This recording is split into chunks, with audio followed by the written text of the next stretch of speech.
Ошол биз немеге келип калдык. Каракой. Каракойдун ушул азыр чокусу жакына чыгып ушу тоолорду карап атабыз. Аябай сонун аялаш көрүнөт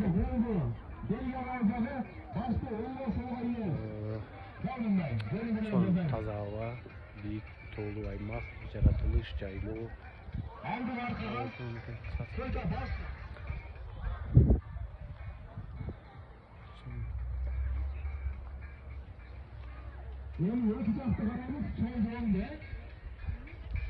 Тоолор эми укмуш эми бул жака хайкинг кылса аябай жакшы болчу да.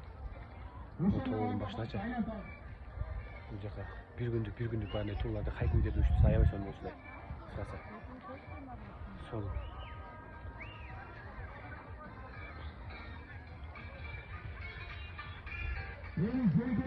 Aldığınızda aylantalım, 4 yoldan.